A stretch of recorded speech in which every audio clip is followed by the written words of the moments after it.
I have the mindset entrepreneur, a guy who I look up to, who actually changed my life during the pandemic by expanding the limitations that I was putting on myself. Colin O'Brady, he is a 10-time, that's right, 10-time world record breaking explorer, New York Times bestseller, and he just launched a book this month in August.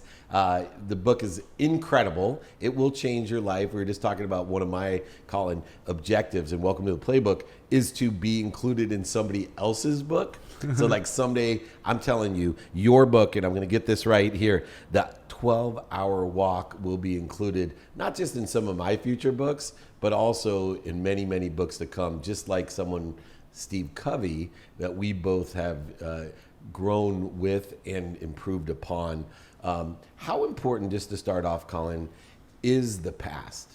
You know, when we're looking at a mindset, defining moments and inflection points, how important is the relativity or meaning that we give to those defined moments in your past or mine to the future? You know, I think it's huge. I think our past define us in some way, although I don't want to be held back by that. You don't want to be only defined by the past, but certainly there's been some huge influential moments, you know, in my career. I know for you, incredible entrepreneur, but you've had your ups and downs, right? You've lost it all. Things have been challenged.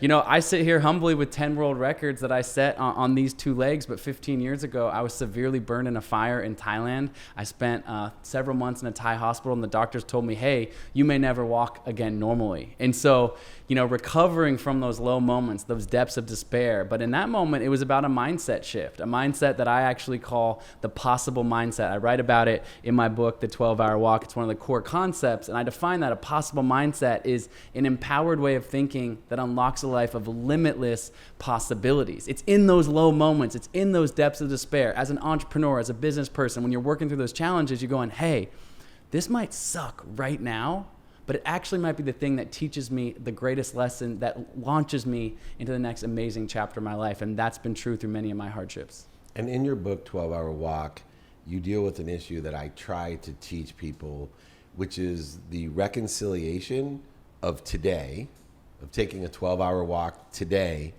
and how it changes not only the meaning of the past, the inflection points and defined moments, like burning yourself almost to death. That's pretty defining, just like losing over $100 million. These are extraordinary defining moments. But this reconciliation of, okay, what I do today is limited by 24 hours. Yep. And you're going to use 12 of them to walk. But more importantly, how is that relative to defining an infinite future? And how do we reconcile the construct of man-made time with the unlimited infinite future that is our possibility? Yeah, so, you know, the entire premise of the book is about overcoming limiting beliefs, right? Like, I break it down into the 10 most common limiting beliefs I hear from people all the time. I don't have enough money. I don't have enough time. What if I fail? What if people criticize me, right? I don't like being uncomfortable. We all know these interior thoughts.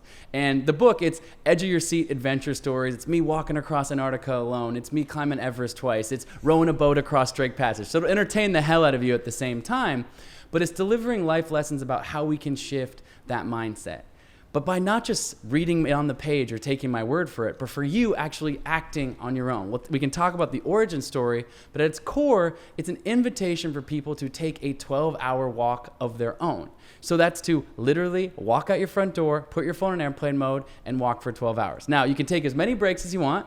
You know, it doesn't matter if you go for 1 mile or 50. This is not a race. This meets you right where you're at. But it's actually by doing something. The visceral felt lessons in that walk. Will your feet get tired on hour 3? Probably. Are you going to be a little bit alone because, you know, you're used to a podcast or music or being able to look at your phone and be distracted? Yes. But that discomfort is defining as you move through it, as you find flow, as you find clarity. Every person I have known who have gotten back to their front door after this 12-hour walk has been fundamentally shifted or changed. And your question is about how can this one moment be a defining moment and have a ripple effect moving forward. Of the thousands of people that have done the 12-hour walk already, the book's only been out a couple weeks. My goal is to inspire 10 million people to do this. Don't limit yourself. More than 10 million people to do this. Come on, Colin. That's right. I like it. But for that exact reason, it's the subtitle says it best. It says, invest one day, conquer your mind, and unlock your best life. Meaning you take on this action, you take on this challenge, and the lessons you will learn that are deep and rich because of taking this step outside of your comfort zone have a ripple effect all throughout. Just like these singular defining moments, these peak arcs in our life can have huge, huge, huge, long-standing impact. And the impact is to the level of what I call intention. A lot of people write books like Covey of what to pay attention to. Creating efficiencies, effectiveness, obviously, and statistical success in what we pay attention to. Your book, to me, is about intention because that's where limitations lie. People limit their intention of what they can do. Most people look at that book and go, I can't walk 12 hours, Yeah. right? 2, what they say. Oh, I shouldn't say that. People think I'm stupid. I shouldn't ask that question. They're going to think this. I shouldn't ask for help. Then also, not just what we do, say, but what we think. Right? And that's part of the 12 hours. Yep. But then there's 2 core ones that are energetic and genetically inherited. Our beliefs, right? Very limiting. And then most people don't get to this level until, they get exposed to your book is how do we limit ourselves with what we feel? It's one thing to out-logic yourself. I'm not afraid of that. But then you get in the situation and you're like, I can't do it. You actually feel like you have to quit walking or have to quit running or you reverse back down the mountain or all the things you do. We have these 5 levels of intention. Talk me through the 5 levels of how you've experienced the limitations in the extraordinary world record you hold and just extraordinary things you do every day. Yeah, look, I could easily, my first book called The Impossible First, New York Times bestseller, is about my solo crossing of Antarctica. Very proud of it, very proud of the memoir. It's been well received. This book, it brings you through adventure stories, but this is not a highlight reel of my life. This is not like, oh, and then I did another record and look how awesome I am. The book itself is actually bringing me into what you're saying is me struggling with these same limiting beliefs that we all struggle through. So for example, the first day I got dropped off in Antarctica, told the New York Times, I'm going to cross Antarctica. No one in history's ever done it. It's going to be amazing. It turns into this race, which is a whole other story. But I get there. I have 375-pound sled. I start trying to pull my sled. In hour 1, day 1, I can't move my sled. I have 1,000 more miles to go. I've told everyone I'm going to do this thing. 1 hour in, I start crying. And what starts happening when you start crying and you're in Antarctica and it's minus 4 degrees? Well, the tears, they freeze to your face. So that's like the all-time most pathetic feeling ever. Again, I go on and on. I've written a whole book about it. But the point is that we all struggle with these challenges, right? With these limitations, with these limiting beliefs. But what I've found is I've somewhat started to think about life on a scale of 1 to 10. Now, I love this Thoreau quote that says, the mass of men lead lives of quiet desperation. It's depressing, but it's sadly true. And I think about life on a scale of 1 to 10. 10 being our peak moments. It's falling in love. It's having incredible sex. It's the day your first child was born. It's walking across Antarctica and setting a world record for me, right? And the ones are the low, low moments, these depths of despair. So being burned in a fire, losing $100 million in business or whatever, COVID locking you in your house. These dark moments that we find in life, they're going to happen. But every time I look at my 10s, the high highs, I realized that they didn't come in spite of my ones, not because of hedging against the ones, but actually because of embracing the ones, by actually getting through those difficult, challenging times. But here's the thing, to your question about that frame on limitations is, I think most people live afraid or they logic themselves out of not taking action. So what ends up happening is they end up living in this zone of comfortable complacency, the zone between 4 and 6. Like you go to work, a job you don't love, whatever, it's fine. It's a 5 every day. You drive to work, just another 5. Or you're in a relationship, like it's not great, it's not toxic, it's not abusive, but it's just a 5. And you string together 365 5s in a row, your life is just kind of like, it's fine, like whatever. Because you're so afraid of experiencing the ones, because you're so afraid of having a little bit of discomfort. But when you have that discomfort and that challenge, it actually opens up and it invites those 10s. And so this 12-hour walk, oh, I can't do that, or I get too tired, I wouldn't want to do this. The 12-hour walk, the actual exercise, the call to action of the 12-hour walk is a simulation of getting outside of your comfort zone to do something that you've probably never done before, be alone in your thoughts for a day. But by proving yourself that you can do that, by embracing maybe an hour 5 your feet are tired and it's a 2 or a 3. I've never known someone to get back to their door and not be like, that's an 8, that's a 9, that's a 10. It wasn't a 5. Imagine how many days we go through. What'd you do last Tuesday? What'd you do a month ago? People don't even remember what they do day to day. You do this 12-hour walk, this imprints that ripple effect on you, and I ask you about it from 5 years from now, you're going to remember the impact that it had and what it left. And it's so important in 2 levels. You know, when I started thinking about your book and asking myself, you know, what would you be afraid of if, you know, and when I do it, I should say, you know, what's my greatest fear of it? I'm sure some people it's the physical side. I don't want, that's not for me, right? That's easy for me, but it's no music, no stimuli at all, right? I meditate 20 minutes a day. Yeah. And the greatest fear, and I think I learned before I even read the book, more about the book and me by my greatest fear of why I would resist doing that. And I think it's interesting for someone like you that has overachieved, that live their life in the learning zone, know the line between learning zone and anxiety zone, and able to step back into the learning zone when you get to that anxiety zone, that we still, no matter how much we do say, think, believe, and feel beyond the extraordinary, or I call the empty mile, we're still afraid. Yeah. Everything. And, you know, first question I asked you off camera was, all right, what's the next thing? You're like, I don't have it yet. Yeah. And, you know, when you decide on what that next thing is, will there still be fear for you? And what mechanism or modality do you use when you have that initial resistance going, dude, I can't fly, you know, with wings around the world or whatever stupid shit you're going to do. But what's going to be that, you know, fear process of, okay, I'm in the anxiety zone. How do I get back into the learning zone so I can do, say, think, feel, and believe I can do this? 100%. Look, I say I don't have my next expedition or my next big project. It's not on the calendar. I always have a laundry list. I also love to ask people, what's your Everest? I get not everyone wants to freeze their butt off and walk across Antarctica alone or climb Mount Everest, but I think we all have hopes, goals, dreams, and aspirations that are big mountaintops, big challenges. But sometimes we just dare to dream that great. Oh, I should dream a little bit smaller. Oh, you know, that's not for me. That's for someone else on television or something like that. No, what is your Everest? It could be anything. Making millions of dollars, impacting millions of lives, you know, music, art, entrepreneurship, culture, love. It doesn't matter, right? But for me, I'll tell you a story. So I rowed a boat across Drake Passage, which is the most dangerous stretch of ocean in the entire world. No one had ever done it. 750 miles between the southern tip of South America and Antarctica in a rowboat. That's like 2 feet off the ground, open hull, freezing cold ocean, me and a handful of my buddies. And no motor, no sail, 40-foot swells, icebergs. I mean, the most gritty, crazy expedition, very on the edge of possible kind of thing. A cruise ship sunk in the Drake Passage not so long ago in modern times, so that gives you a sense of how crazy this place is to be in a rowboat. If you want to see it, there's a Discovery Channel documentary called The Impossible Row all about it. But what people don't realize when they hear that I did that, like, oh, great, Colin, the adventure guy, this badass adventure guy who does all this stuff. 3 months before that, I pitched Discovery on filming this. They sign off on the, you know, multi-million-dollar feature documentary. I'm grateful for their support, you know, to support it, whatever. And I said, hey guys, just one other thing. I've actually never rowed a boat anywhere, ever. Not at summer camp, not at college, not at like, you know, some mountain lake somewhere in my childhood. I have never rowed a boat. But I have set the goal, not just set the goal in my mind, but so much so that I've gone out to the marketplace and said, I am going to do this later this year. And there was a moment of like anxiety in me, that anxiety versus the anxiety zone with the fears or the learning zone.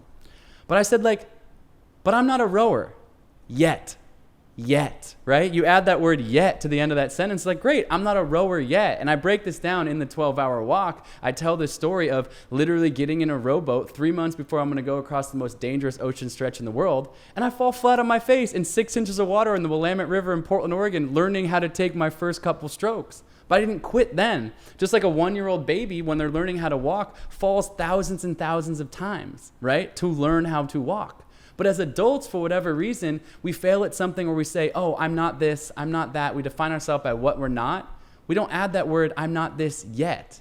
And I love to say, like, Look, we look at Stephen King, 64 of the greatest, most famous novels of all time. Like, that dude at some point sat down and wrote his first paragraph of his first book, right? Kobe Bryant dribbled a basketball into a court at some point and took his first jump shot. Like, we see people in their finished product on television, in film, in pop culture, whatever, but our brain, for whatever reason, goes like, oh, that person was also a novice or a beginner too. Therefore, me, at any phase of my life, I can become a winner. And so bringing that full circle, how does that connect to the 12-hour walk? Well, look, you might not have ever walked that far, or you probably have never been alone with your thoughts for that long. And so you can easily say to yourself, well, I'm not someone who would ever do the 12-hour walk. That's not my kind of thing.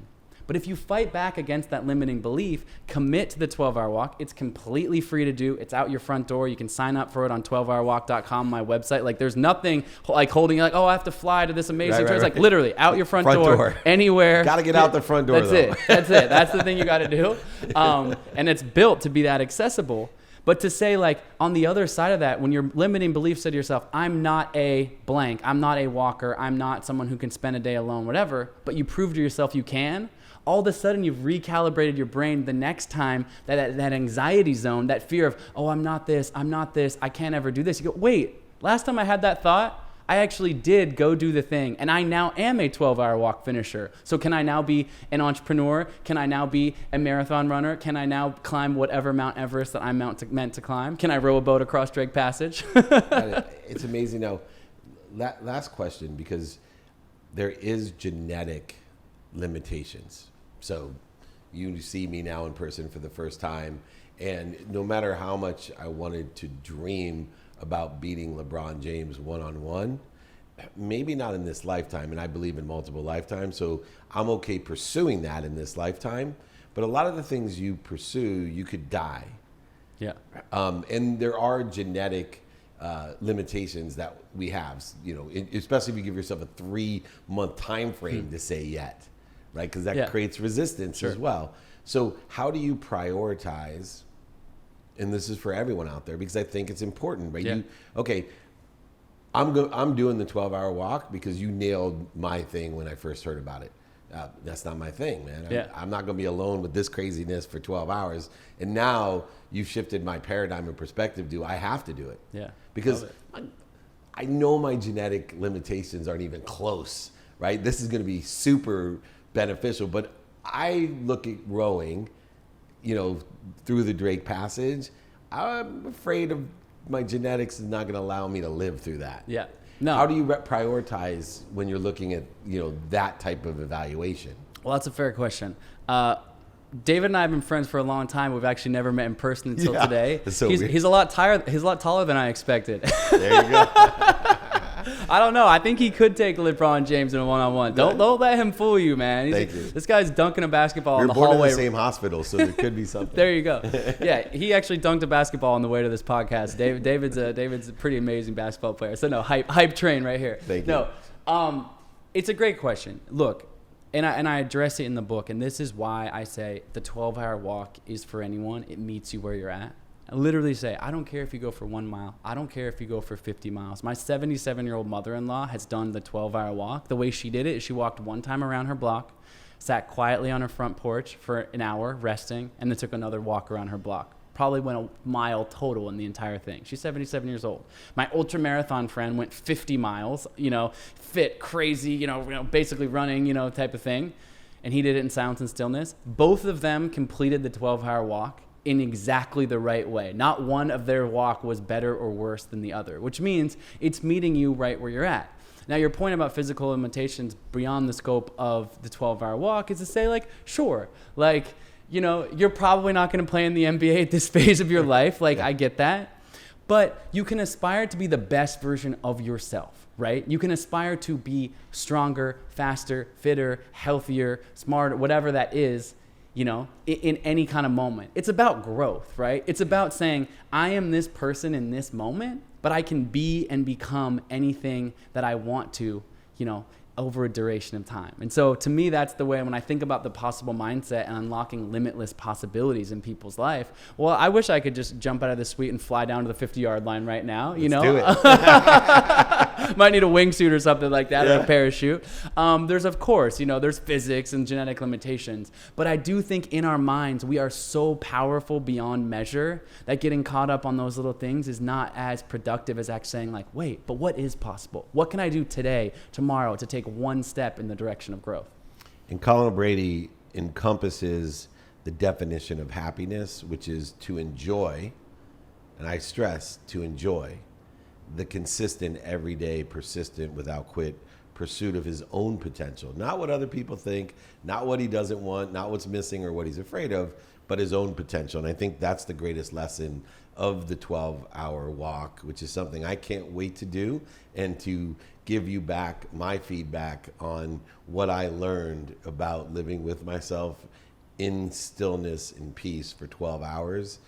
Because one of the things that really now excites me about the 12-hour walk is I can't remember the last time that I've been with myself alone for 12 hours, let alone incorporating movement, not painstaking, freezing or burning or drowning physicality, which I don't mind pushing myself, but as Colin O'Brady knows, and Jesse Itzler, they were running a mile each day and adding a mile each day. I was running a yard each day, all for charity, by the way. We, all raise money. Right. But like he said, I did it at my own genetic capacity and ended up being, believe it or not, one of the greatest bonding experiences with my then 9-year-old son, who still talks about, hey, remember when we ran 1 yard, then 2 yards? It was during the pandemic. So I want to thank you for one of the greatest bonding moments of one of the most non-negotiable priorities in my life, which is my relationship with my children. And I think you're going to find a lot of things you never thought you would find when you do the 12-hour walk, and I really look forward to it. If you haven't bought it, found it yet, you got to go. It's everywhere, audiobook. Of course, New York Times best-selling author, entrepreneur, adventure, world record holder, Colin O'Brady. Thank you so much for joining me. This is Dave Meltzer with Entrepreneurs, The Playbook.